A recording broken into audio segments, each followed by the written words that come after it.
श्रीलक्ष्मी श्रीमहालक्ष्मी क्षीरसागरकन्यका उत्तिष्ठ हरिसम्प्रीते भक्तानां भाग्यदायिनी।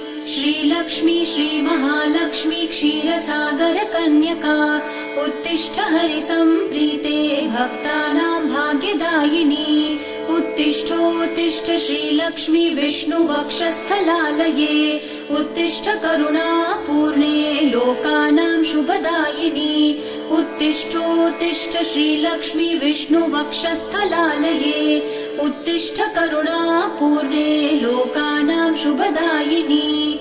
श्रीपद्ममध्यवसिते वरपद्मनेत्रे श्रीपद्महस्तचिरपूजित पद्मपादे श्रीपद्मजातजननी शुभपद्मवक्त्रे श्रीलक्ष्मी भक्तवरदे तव सुप्रभातम्।